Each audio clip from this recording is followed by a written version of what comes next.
Hello and welcome to the American Songbook Association Sunday Session Series. This series is an ongoing fundraiser for our expanding education programs. The ASA reaches thousands of students across the country teaching jazz, musical theater, and the Great American Songbook in an effort to preserve and promote those timeless American musical legacies. This programming also benefits Cabaret Scenes, the official magazine of the American Songbook Association, devoted to covering live music in the United States and Europe. We hope you enjoyed today's episode of Sunday Sessions and that you'll consider a donation to the American Songbook Association. Every dollar helps us achieve our mission to keep this wonderful music playing. $65 gets you a one-year membership to the ASA and a year's subscription to Cabaret Scenes magazine. That's just one benefit of membership. See the banner at the bottom of your screen for details or go to www.americansongbookassociation.org for more information. And now the ASA and Cabaret Scenes are pleased to introduce your host, Carolyn Montgomery. Hi, and welcome to Sunday Sessions. This is our 15th episode, and we are very lucky to have as our honored guest Jim Caruso. He's been an entertainer on Broadway and Liza, then the Tony Award-winning Liza at the Palace. He's also a chart-topping recording artist. That sounds like a dessert topping, Jim, but a chart-topping jazz artist and recording artist. And last but not least at all, for the last 19 years, the host of the internationally acclaimed live variety show, Cast Party. Please join me in welcoming Jim Caruso. Oh my Hi, God. Am I 100 years old? No, I just... Not even, but I just, the fact that I am stream of consciousness is that, oh, that sounds like a dessert topping, Jim. Yeah, no. I have, when you say I've done anything for 18 or 19 years, it's like, aren't I 22? I don't remember getting to be elderly. Yeah, we're all in a time warp. My kids should still be 2 because I haven't aged a bit. So hi, good to see you. You are incredibly busy for these particularly challenging and weird times we're living in. And we're all busy, everybody's busy. Everybody's constantly busy. I'm glad to be working. I am too. That's for sure. Yeah, I am too. And I'll tell you, when it first happened, I think some people were paralyzed for a really long time. They just stopped dead in their tracks. And so this happened March 15th, Sunday, March 15th. Of 2020, the world shut down. You had a cast party the next night. What did you think? Billy Stritch, my musical director and best friend for like 800 years, literally. We had a job. We sing at Bemelman's Bar at the Carlisle Hotel every Sunday for 8 years. And that was the last night. And everybody was kind of knowing something terrible was going on, but we weren't all the way sure. I did take Clorox wipes and clean the microphone and the piano, like where I would touch anything, the mic stand, and I wore black leather gloves. Of course, Billy thought I looked like a cat burglar as I was singing the, show tunes. But then the next day, the club called and said, they're closing us down. We were going to go. Yeah, we were going to go. Didn't we all think that? I remember thinking, because I had 2 hotel jobs a week singing, and I had all this work, and I thought, and I remember writing to a friend in a text, it's going to be at least a month till I work again. I know. I called Billy. I was almost in tears, and I was like, how are we going to go without a month without working? Yeah, what do they expect us to do? And we've jumped from here to there but what you have done in this year's time is really incredible, and we will get to it. I know that we have a lot of students of the ASA that are really, really interested in your origins, darling. They want to know where you're from, and they want to know how you were you always interested in being a performer, an entertainer? I thought you were going to say, were you always interesting? Yeah. Yes. I grew up in Pittsburgh, Pennsylvania. And was so into show business. As a child, I asked for an agent. I don't even know how I knew what an agent was or what an agent did, but I saw it in a movie and I thought, to get in show business, I guess you need that. So I asked for an agent, and of course it terrified my mother. Yeah. And I got involved in community theater, which was a fantastic thing to do. So teenager community theater? Young teen, like 5th grade starting. Right. I was in The King and I, because, you look at me and you think King of Siam. Siamese. Yeah, I do. They wouldn't do that now, but then it was a different time. Yes. So I started doing all the Rodgers and Hammerstein musicals and some real classics, and it was fantastic. It gave me such a knowledge of the material and working with professionals and semi-professionals, and the concept of rehearsing and auditioning. And even though it was community theater, it was run very professionally. It was called the North Star Players. A bunch of us went on. Pittsburgh has a lot going on. They've got a beautiful center downtown and some. They do now. Yeah. Not so much then. Yeah. It was quiet. Yeah. Were you supported? I mean, for instance, did you take lessons? Did you have piano lessons or voice lessons, or because you dance beautifully? All of it? Thanks for that compliment about my dance ability. That's never been said, but it's fine. Both my parents were musicians, so they were into it. My mother was so unbelievably supportive. She actually ended up being the musical director of a lot of these musicals that I was doing. Wonderful. Through me, strangely. Sure. So I need an agent and I need a musical director. I know. Yeah. I know. Yeah. Well, cut 2 years later, she was my first piano player and my first cabaret act. That was that's amazing that your mother played for you. I met your mother. I met her at the Metropolitan when you were big, and she was just lovely and definitely your biggest fan. She just she was great. About you. She was great and truly an amazing support. Kids that don't have that, I mean, you have to be so much stronger than I had to be. You just have to push through. I was lucky to have support and a community that I helped create, and that people were creating around me, and I was really lucky. But it was show business at all costs. I was a clown. I did magic. Imagine that. I can't see it. Yeah. I did magic and ventriloquism. It was like anything to be, entertain. I was actually really shy, believe it or not. But the second I was on stage or whatever I was doing with puppets or whatever I was doing, I felt like myself. Well, and we have some students at the ASA that have said to me, why is it that I can't talk to one of my peers or any adults, but when I get on stage, I feel like I'm at home? And I've said, first of all, that's great. And perhaps this is something that you want to pursue further. It bleeds into the rest of your life, doesn't it? You may be shy, but if you are entertaining people and you get off stage, you do have to talk to them. And maybe it makes it a little easier. And also, if you don't have parents that are supportive to you, I recommend that you glom on to that one teacher or that one adult in your life that does support you, and hold that dear, because it's wonderful to have people believe in you. So it's true. Yeah, really, really important. So Texas is in there somewhere. Did you go to school in Texas? Yes-ish. My family moved to Dallas right after I graduated from high school, which I was horrified about. I was an Easterner. I was from Pennsylvania, and all of a sudden I'm in Dallas with people are literally wearing boots and hats. My family moved to Austin. My mother thought you needed a visa to get there. She was like, "Hey, where are we going? Texas?" It is honestly another country. Of course, once I got there and started to make friends, I fell in love with it. Oh, and absolutely. Totally understood the look and the hat and the Wrangler jeans and the whole vibe. Not on me so much, but on other people, looks really good. Okay. And I started doing a lot of theater.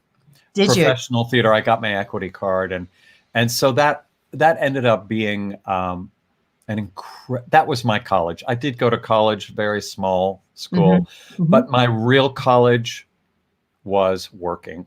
Right. And Did you ever work at the Deep Ellum Cafe? no, that was, I went to the Deep Ellum Cafe. Yeah. I never worked there.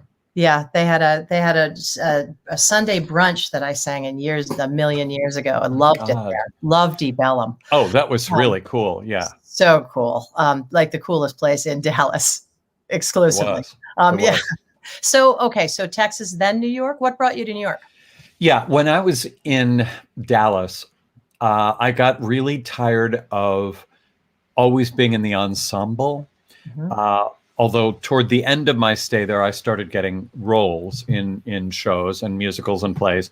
But I thought I can do more than this, and I started to see cabaret wasn't a big thing in Texas Mhm. until the 80s randomly, and Right. all of a sudden a club opened, and these mostly ladies would come in from San Francisco.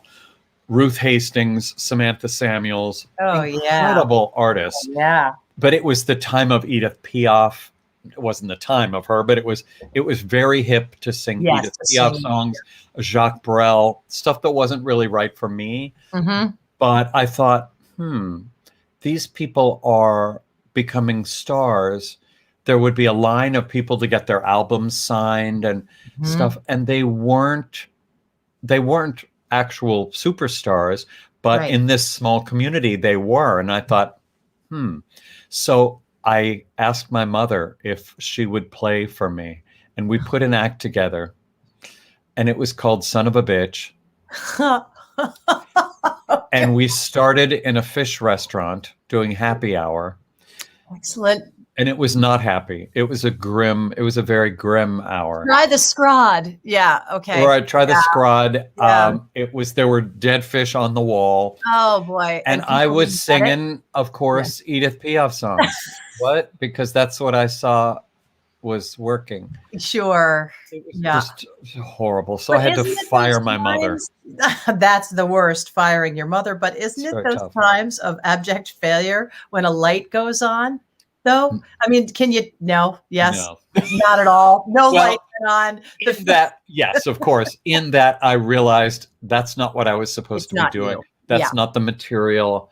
Me and my mother, the Judds hadn't happened yet. Right. We were like the Judds on lithium because my mother can only play ballads. It was. Oh, boy, I'm going to call you Ashley from now on. So it wasn't good. no, but how many times at Cast Party do you? Well, there's such wonderful performers at Cast Party, but the whole point of being a wonderful performer is being authentic to yourself, right? And how many times do you see somebody who could otherwise be just wonderful being themselves? They're funny when they're talking to the audience, and then they go in the very grand or whatever it is, or they're being someone else, and you think, oh man, what a waste.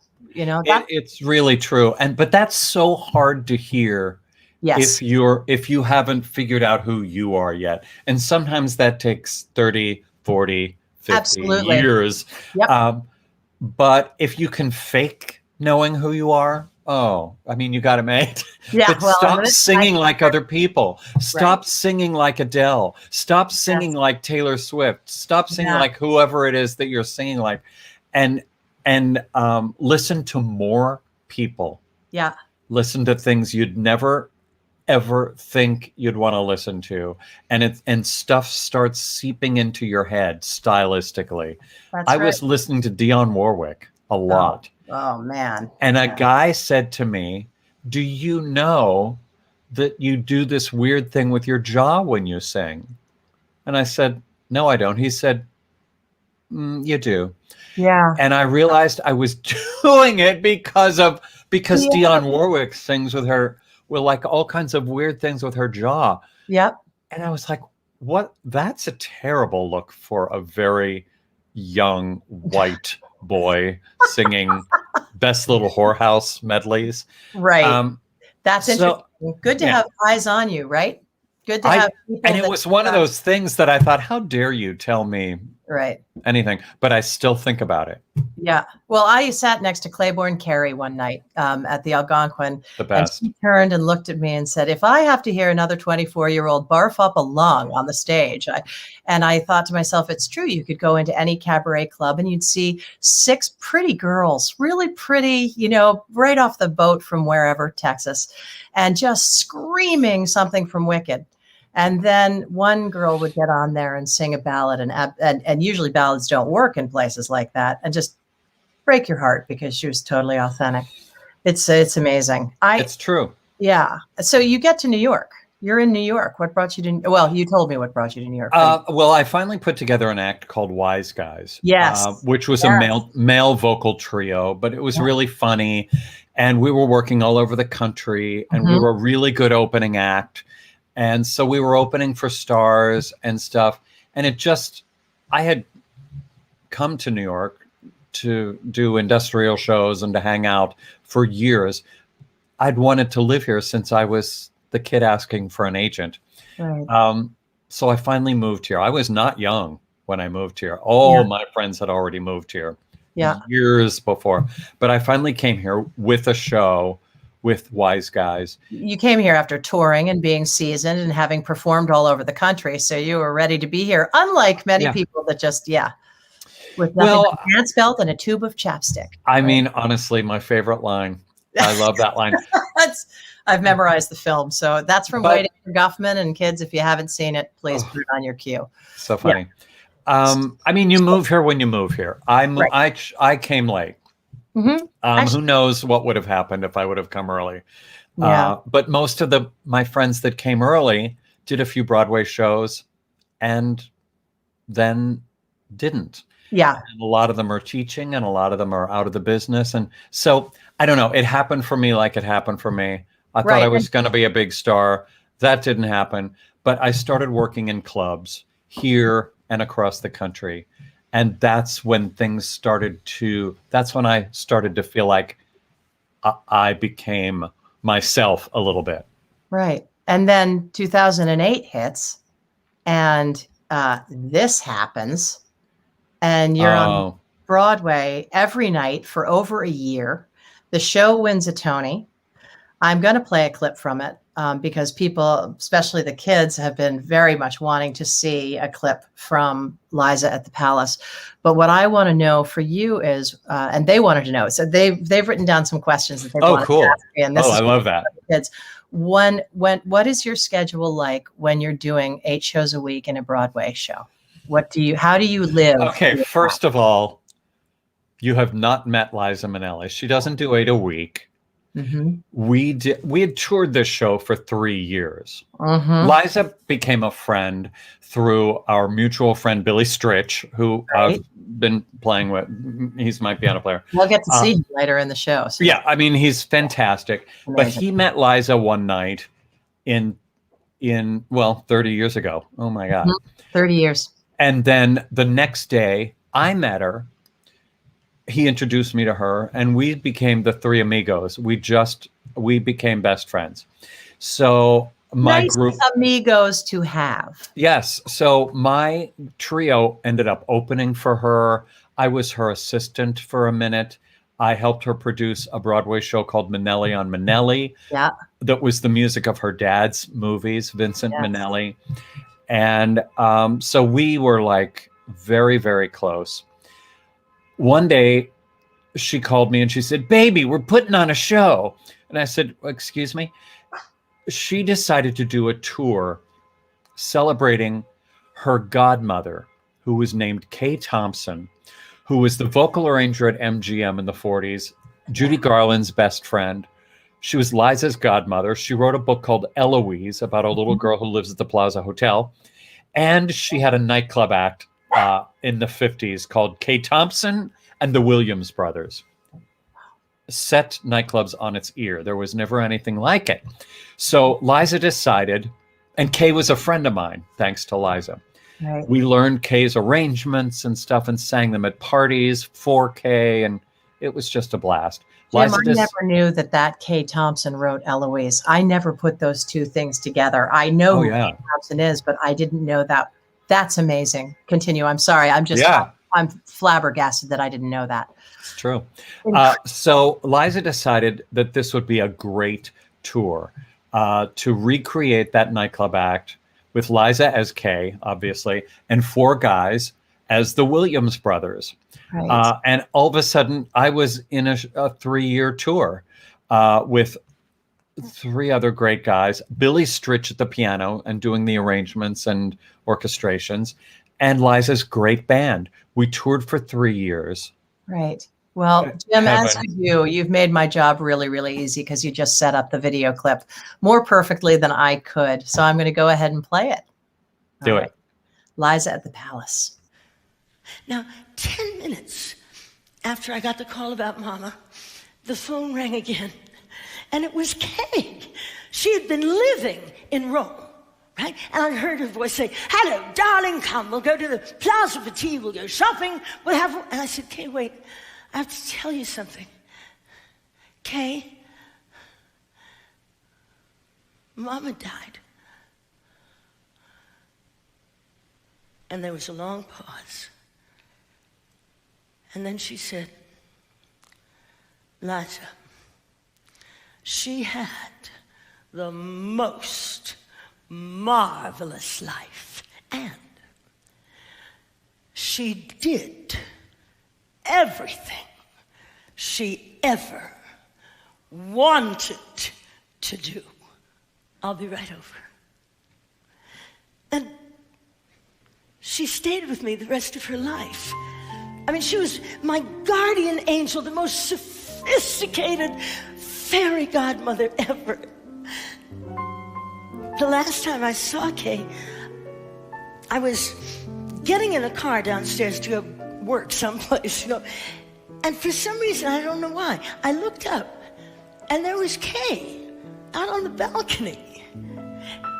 And the last words she ever said to me were these: "Goodbye, darling.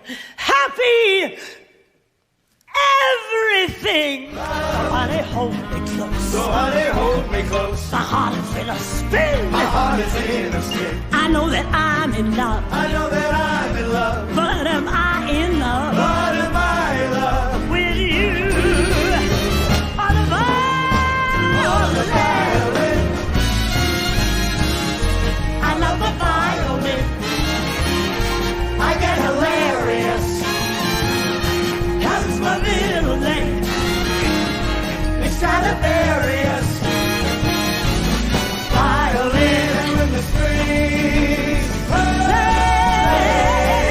Into your arms I ride. I understand what the violins say when they go. hits. My house was hits. So honey, hold me close. My heart is in a spin. I'm in love, but am I in love With you. with you? Oh, the violin, oh, the violin, oh, the violin, oh, the violin. Is it you or the violin?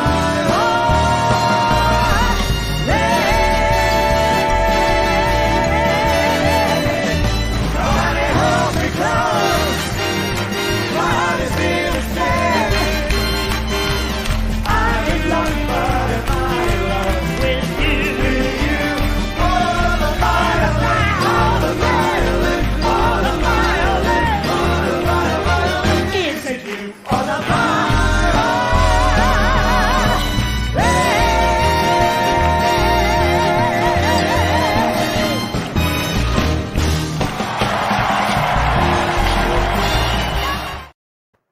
Hi, if you're just joining us, I'm Carolyn Montgomery with the American Songbook Association, and our special guest for this 15th episode of Sunday Sessions is none other than the wonderful host of Cast Party, Jim Caruso. That Wow. was so fun to see that. It's so much fun to watch it, and it's very. You guys were on point with that choreography. That was really something. I wouldn't expect. We did it for 3 years. Yeah. I was By gonna the time we opened on Broadway, it was like, okay, we know how to do this. Right. But what I was saying before was Liza has done so many of these runs. She knows how it works for her. So we did 5 shows a week. Great. All Yep. my other friends in Broadway shows were like, working their asses off, just working 8 shows a week. And we were doing 5 a week. They all hated me. That's right. It was 5 of the best nights of my life. Oh, I bet. But in 2002, so just before then, you had started Up Cast Party. Did that start in the King Kong room? I can't. Yes. Remember. It did. Yes. That's right. I love that room. I thought that room was hilarious. Yeah. Wonderful. Yeah. It was an interesting room. Yeah. That happened by just chance. That was just kind of a mistake. Like a conversation, and then somebody said, "Why don't you do this?" Yeah, Did I you was love doing. it right away? Huh? Did you love it right away? Did you love hosting it? Yeah. I was doing PR for this nightclub, and there was nothing going on. There was a piano in the corner and a sound system, but there was nothing happening. So I was writing press releases for drink specials. Oh, yeah. Fascinating. Yeah, really interesting. I wanted to shoot myself. So Christmas came along, and I thought I'll just have a party, and everybody will show up, and we'll sing and eat and whatever. So we did that, and there was music happening. Billy at the piano, David Raleigh at the piano, Ted Firth, and my friends singing. Broadway stars, cabaret stars, country, whatever. People that aren't stars, people just fun, kooky people. Other people, yeah. People. And we sang till about 3 a.m.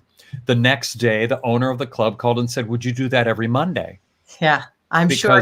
Because it's Broadway's dark night. Yeah. And I said, "No, huh? What?" And he said, "Just do it. See what happens." Okay. So we did it. People came. I've always had a mailing list from my salad days in cabaret. Yeah. The mailing lists were very big back in the day. Email lists and postcards, stamping things. Yeah. I still get postcards from some people, and I'm like, I do too. there's an internet that's just free. Yeah. Yeah. But I started it, and it caught on, and people like Liza would show up, and people like Elaine Stritch and Lauren Bacall and Cheyenne Jackson and Kristen Chenoweth. And well, word got out, and you start having, it's like cooking, it's like anything else. If you start off with wonderful ingredients, I mean, just your music directors with Billy Stritch and Ted Firth, and then these wonderful people, and it steamrolled into this. For the past 8 years, one show has continued to dazzle audiences week after week. The gold standard of open mics, Jim Caruso's Cast Party. Hosted by Jim Caruso and featuring Billy Stritch. The place to be for those with a song on their lips, guaranteed to send you into orbit. Showbiz Mecca. For the past 8 Didn't mean to play that again. It was so good that I just had to play it again. That's the thing about doing this. Now, the controls are at my fingertips, which is very, very scary. But your cast party not only went to Las Vegas, Chicago, London, LA, more places, lots more places, but also right here in New York, you had your 2011 town hall. I mean, oh my God. Lineup. You got Cheetah and Liza and Lucy Arnaz and Sally Mays. You've got amazing people filling up town hall in 2011. And then in 2014, look at that. We've got the cast party goes to the movies. That was fun. Yeah, with Jane Monheit's in there. I mean, it's really just a beautiful collection of people. Yeah, Natalie Douglas. She's done stuff with you guys, hasn't she? Yes, she has. Marilyn May. Yeah, who has also Bianco. done one of these interviews with me, and just brilliant personalities. So that was at Lincoln Center. That was at Jazz at Lincoln Center. That's right. That was Jazz at Lincoln Center. Oh, that was one of the greatest nights ever. Yeah. Oh, I'll never forget it. Amazing. And then, you're just rolling along, you're doing it everywhere, you're traveling everywhere, and boom, pandemic. So when was your first, where is it? Pajama Cast Party. Look, I'm right there. You are right there. I'm literally, let's see if we can pull that back up. There. That's great. Oh, it's this. It's this end. There you go. That's right. All you need is your mic. That's it. You're welcome. The pandemic hit, and I had 3 weeks of abject terror and fear and sadness. And I sat at that bed. You can't see, but we're in my bedroom. Okay. Oh, Yeah. I Sure. can brag now. Sure. Yes. I sat there and watched every West Wing. There are 156 of them. And I couldn't move. I just kept watching. Yeah. And I along with everybody else on the planet, I just couldn't move. I sat there and ate Oreos all day. The binge watch thing, I've never had time. I've always been way too busy. And just the binge watch, first of all, it just came up a decade ago, right? Because that's when we could start getting fast episodes. I remember television when we would wait for Thursday night at 8. Right. Whatever, fill in the blank. Right. So I did too. For the first time in my life, I binge watched a show called Madam Secretary with Leone. My friend Eric Bergen's on it. Yes, she had some wonderful guests that we know. I mean, Aisha DeHaas was on there. There were a ton of people that made these. I would scream and take screenshots of my friends. I was like, oh. But I watched every damn episode. And then you get through one of those really long ones and you think, there's got to be something better than this. Yes. Right? Yeah. Well, I went on Instagram Live one night just to see. I hadn't really done too much on Instagram Live.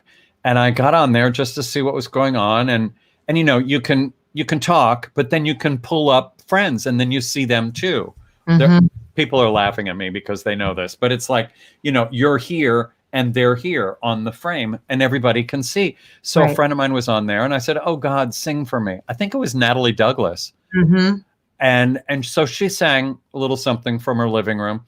And then Julie Garnier sang. And then my friend, who's a brilliant juggler, started juggling. Then my friend, I saw that. Yeah. Then my friend Dorinda, who's on Real Housewives of New York City, came on and talked with everybody. All of a sudden, we had 3,000 people watching. Yeah. And I went to bed and I thought, I felt more like me again. Sure. After this 3 weeks of just not knowing who the heck I was.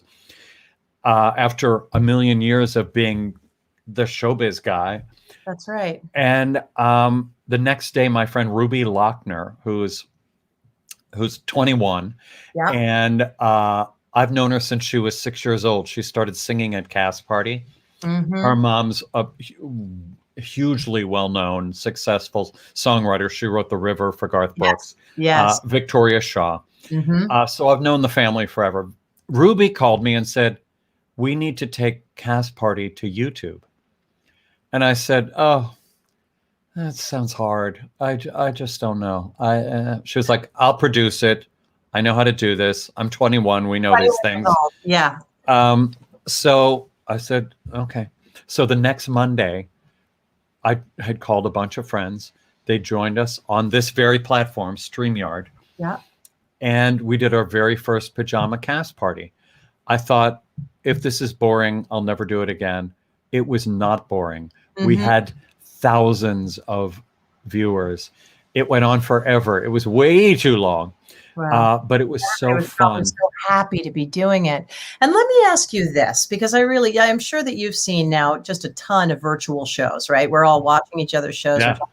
We're trying to support each other. But wouldn't you agree, though, that a tremendous amount of what makes those shows fabulous is that the person who is entertaining in the moment and making everybody very happy has done a lot of live performance. They have a lot of experience doing it. Would you agree that that's like a seasoned performer does well? Yeah, I mean, it certainly helps. Although being a Broadway star doesn't mean you're good at this. No, that's being true. a nothing means anything sometimes. Yeah.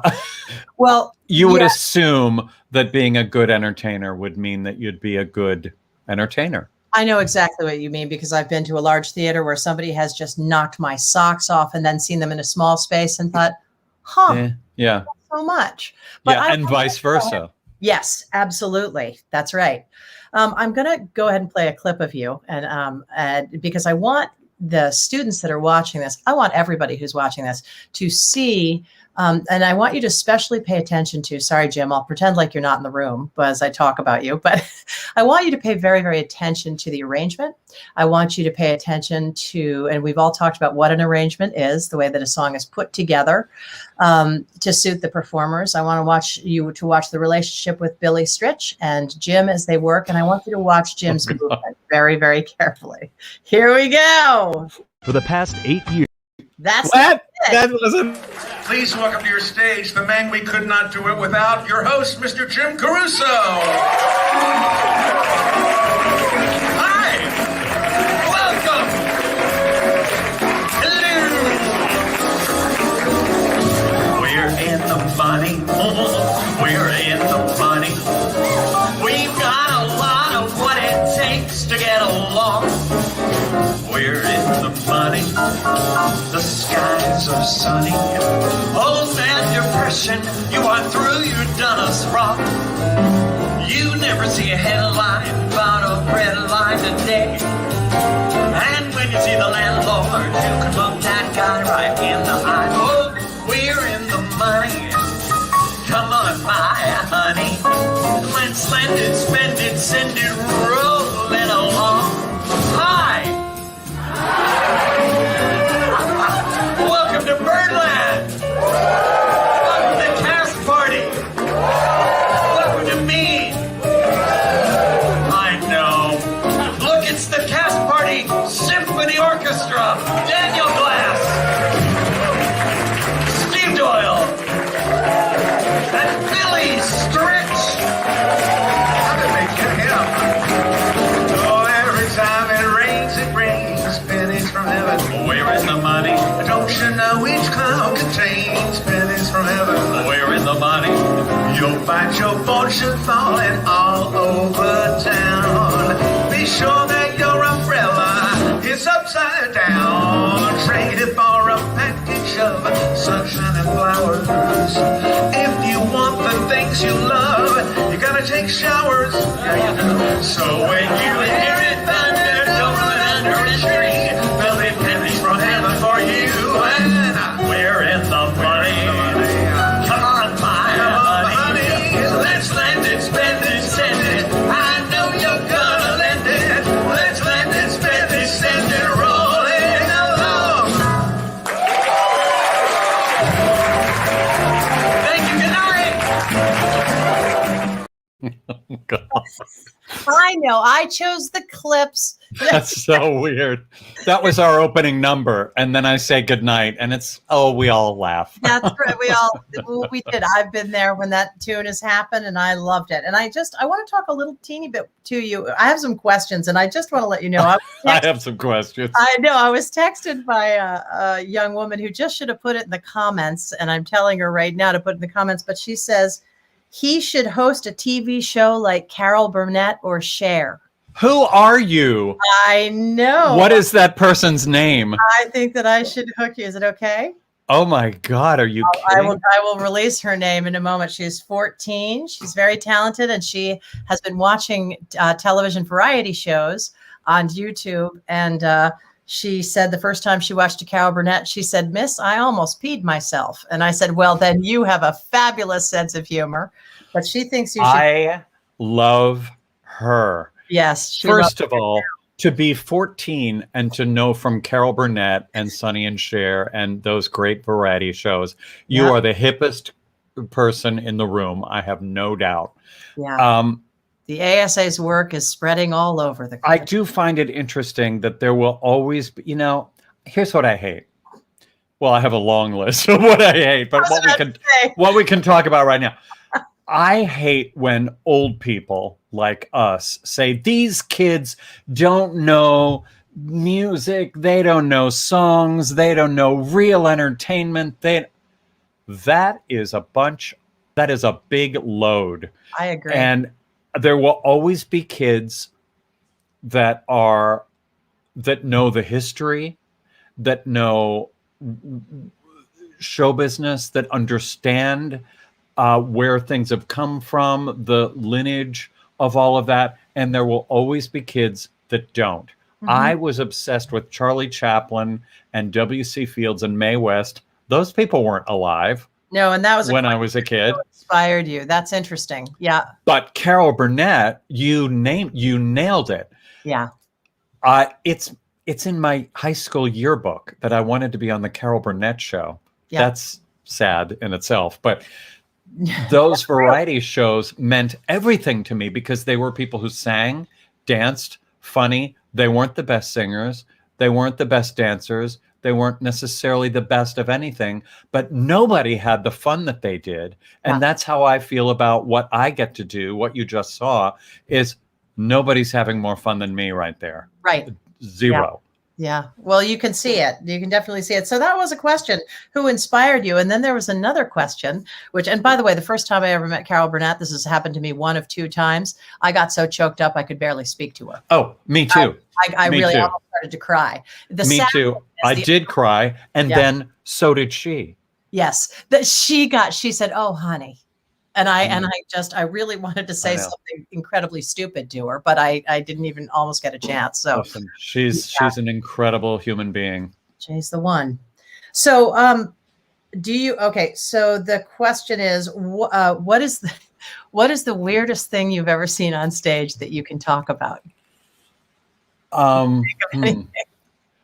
I mean, the Rolodex of my mind is going through. Should it be the hula dancers? Should it be the wedding reception? Come on at a cast party? Oh, yeah. Oh. We had a marionette of a stripper. That was attractive. Because what's hotter than a marionette made out of crepe paper? Yeah. Yeah. That's pretty good. I would say that rates right up there. Yeah. There was the lady that wrote a song about her feet. There was not in a good way. Not like your feet's too big. No, God, I wish. There was this was, I mean, some of these were really cool. We had a girl that's a hula hoopist, and she was on stage. This beautiful girl came on stage in kind of a beaded gown and stuff with all these hula hoops, and started twirling the hula hoops and stuff. And as she was adding more and more hula hoops, she started to strip. It sounds like we have a lot of strippers. We don't. It's only been the marionette and her. And she starts stripping down to this like beaded bathing suit. Right. Like a pageant girl. Well, I was just about to say. But she had like 50 hula hoops going at the same time. People were going crazy. It was great.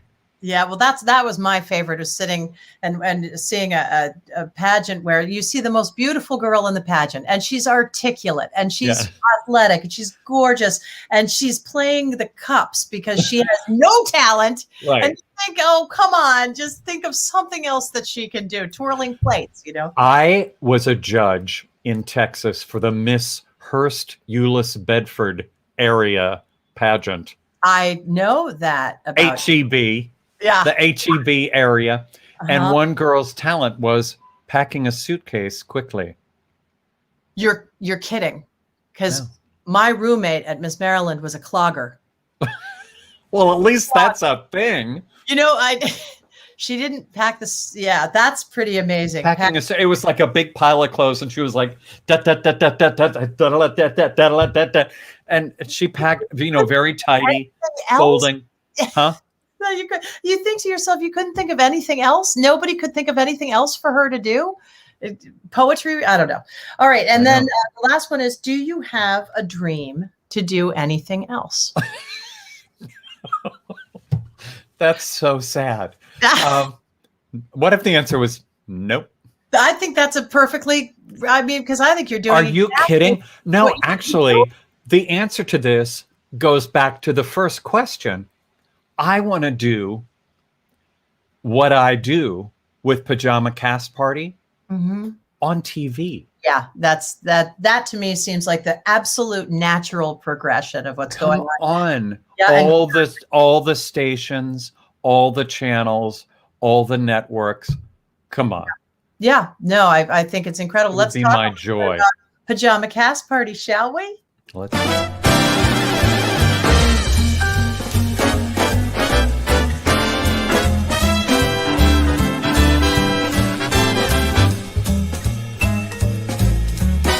Hi, I'm Jim Caruso, and I've been hosting a weekly show right here in New York City at a great club called Birdland every single week for 17 years. We've recently taken the fun to YouTube, where we get to celebrate the unbelievable talent on the Broadway, jazz, cabaret, and country music scenes. Gotta be this or that. Who can it be if it ain't me? I know it's not your mother. Can't you see it's gotta be one way or the other? Tell me what I must know. If you don't like, I'll go. If it ain't yes, it's no. It's gotta be this or that. Either you're cool or square. If you're not here, you're there. You just can't be nowhere. It's gotta be this or that. If it ain't twist, it's hop.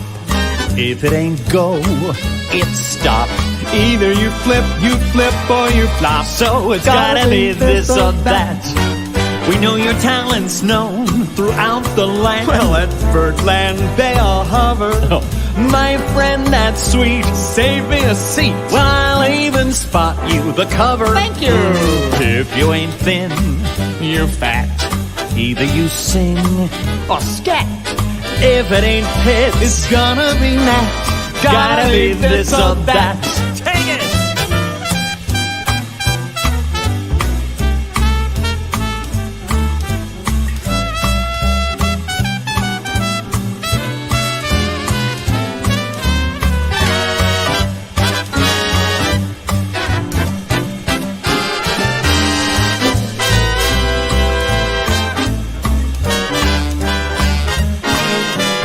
If it ain't yours, it's mine.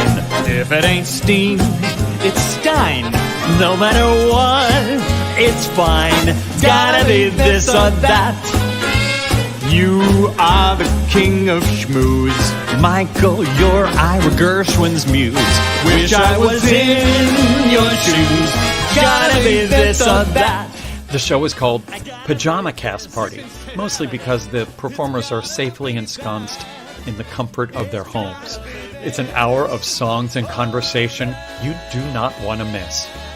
You just gotta join us. Gotta be this or that.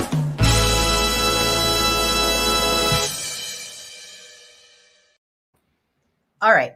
Well, I'm exhausted. I know that you think that goes on for a while, but the thing, I'm watching it, and my thing is that it's so interesting because I'm seeing these flashes of such wonderful entertainers. And I know.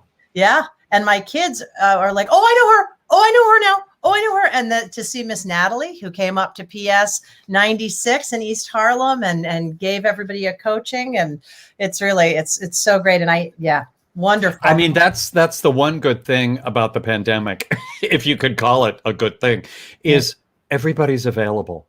Yeah, well, I mean, that doesn't mean everybody will do it, but it means if they don't, I see you. I see you. I know that you're in your pajamas with it. Yeah. Right. So, and people have been unbelievably generous. Absolutely.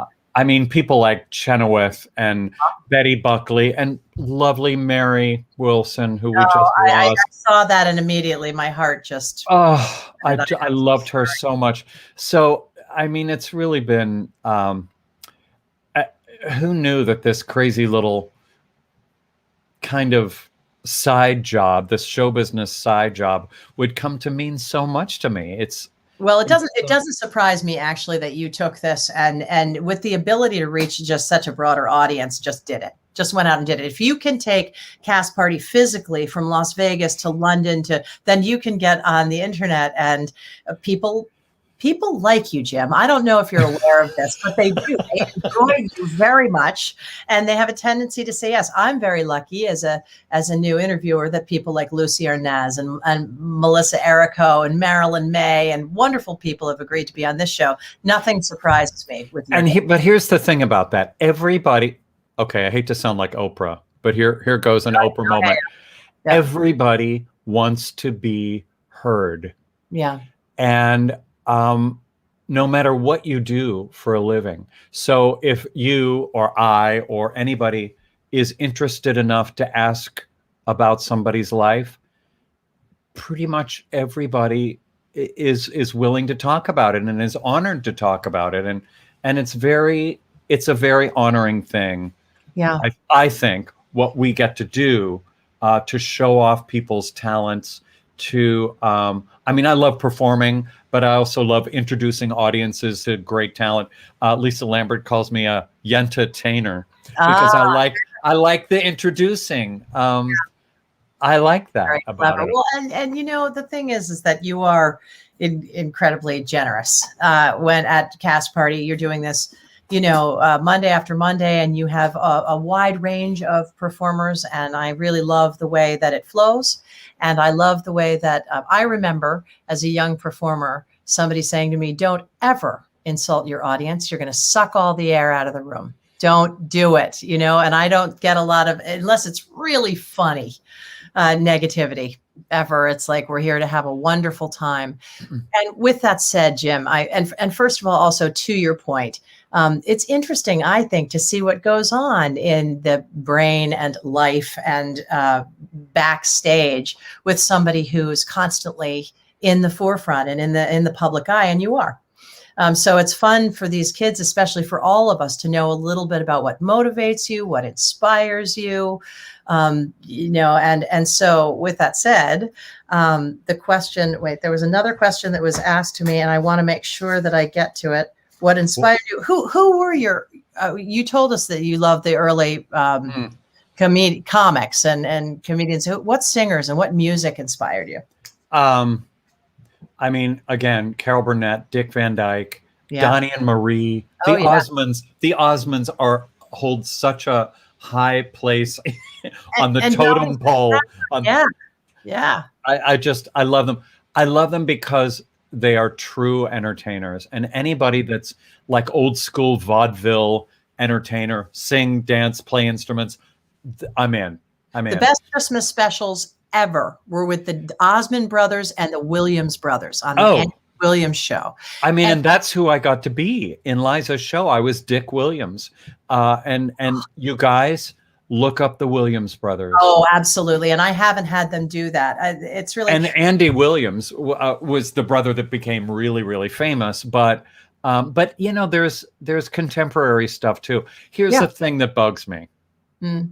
Another thing that bugs me. I'm going to publish a list of things that bother me. Things that bother Jim Caruso. When people assume that the Great American Songbook was from, I don't know, 1925 to 1961. Okay, yeah. That is, again, a load of poo. No. There is so much great stuff being written right now. If you don't know about it, you're not listening to it. That's Adele, right. Charlie Puth. That's right. Came to Cast Party as a little kid and would sit at the piano and play these jazz chords. And we were like, who is this kid? Yeah. Ariana Grande also at age 13 would sing her lungs out at Cast Party.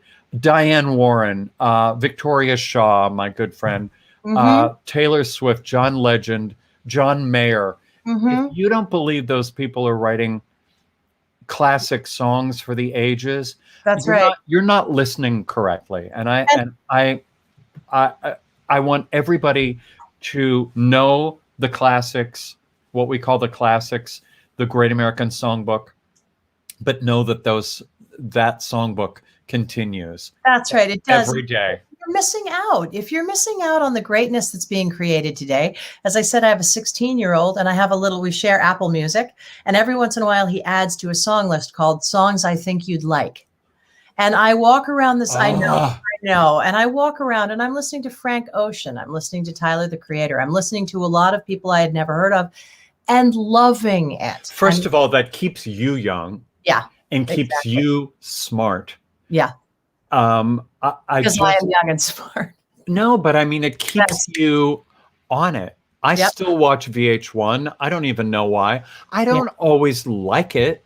I'm not saying you have to like all this. I never always liked it. I don't like things, that people consider standards. Some of those songs I think, we all can have our opinion, but you're right. The Great Right. American Songbook is still being written. Yes. That's a good place for me to also say that the American Songbook Association has an official magazine, which is actually 26 years old. It is Cabaret Scenes, and look who's on the cover. I still haven't seen it. That's right. For $65, you can become a member of Cabaret Scenes, and as a benefit of membership, you get the 6 issues of the magazine per year. So go for it if you can. And we've been talking about Cast Party and young folk and new sounds. I chose this last clip because I absolutely fell in love with this man. I almost said boy because I'm old. Dan Tepfer. And he is making some new music. He has been spending the pandemic doing things that I have no idea what he's talking about. But if you lose the thread, just look at him. That is my point. He's amazing. And I want you to see the kinds of things that are happening on Jim Caruso's Pajama Cast Party, because it's not just people out there singing standards. It's everything. People are twirling fire batons and they are singing all kinds of music. And they're also doing this. It's Jim Caruso's Pajama Cast Party. So I have my computer over here that's running these algorithms that I've programmed. This is part of my project Natural Machines. Yes. It's a project I put out in early 2000. Oh, wow. You guys really are prepared. I'm so honored. Thank you. So Natural Machines is this project where I wrote computer programs to improvise with me.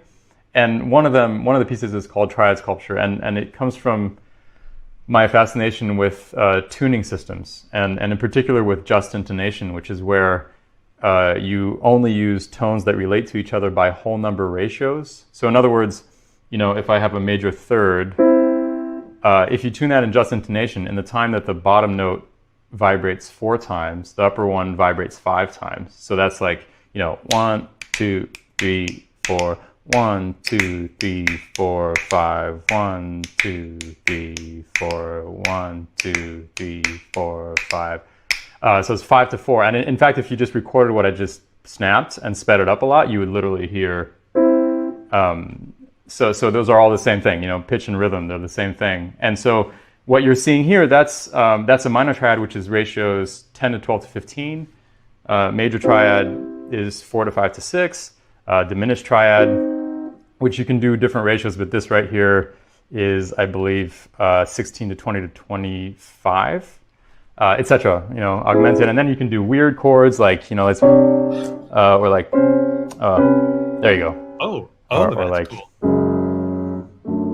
Not a clue what 90% of what you just said meant. However, I am so glad you do, and I'm so glad you're doing it and being so just exquisitely creative and unique. And I love what you do. And would you play for us?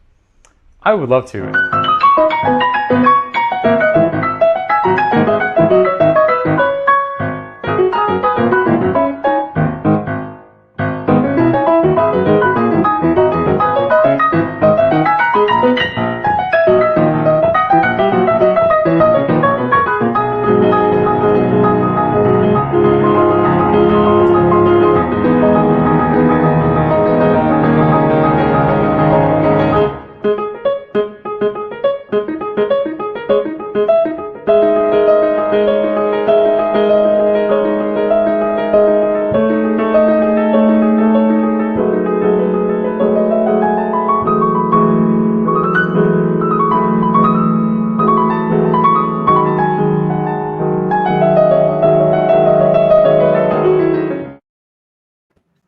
It's I mean, I was so flustered by, I felt to myself, I could do a spirograph. I had no idea. Can you? Okay, first of all, right before he started to explain that, I said, talk to me like I'm an idiot. And that's how he explained that. That was him talking down to me. Yeah. I have no idea what any of that meant. He also has on his screen you're seeing the chords taking place, the visuals of the chords. I don't even know what that means. I'm sure some of your viewers do. But then he takes some of those chords and makes actual real life hold in your hand sculptures Right. of them I saw on that his when holding it, printer. It's like, his 3D printer. And the truth is, Eli followed a lot better than I did. He said, "Oh, well, that makes sense. You know, that the rhythm and the sound and the intervals are the same." And I thought, you've lost me now. But that dude, fascinating. that dude is on some other planet. That's and right. then He looks like a movie star. He does. He also plays just beautiful jazz piano. Like if you're a singer and you need a great accompanist, he'll do that too. But I wouldn't be able that's to not concentrate. using him appropriately. You know, he's just a genius. Just incredible. So you can see this and more on Cast Party. And Jim, yes, I have kept you for a full hour, and you have been so wonderful about answering all my questions. And these were good questions. Thank you. I'd actually, if you would agree to it, and I asked Melissa Errico the same thing. She said yes, and I think I would love to do. I'd love to have you back to answer some more of the kids' questions, because they have more, and they are interested in sort of more about how you keep yourself inspired. How do you stay in shape? All of these questions, which this is a cliffhanger for people to tune in again, if you will come back again before the world opens up. Then. No. And thank you so much. Good night. No, of course I would love that. I would love that. Just axe me. I will axe you and axe you again. And I can't thank you enough. This is the ASA with Jim Caruso.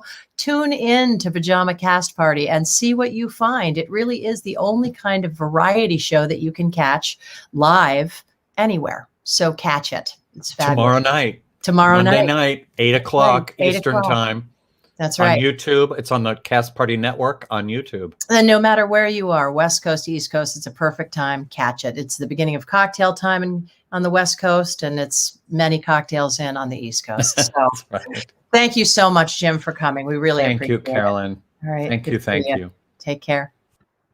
And thank you all for being here. This is the wrap up of our 15th episode of Sunday Sessions. I hope you've had a wonderful time, and I hope you will consider giving to the ASA so we can keep our education programs rolling. I'm Carolyn Montgomery. Thanks so much. Bye-bye.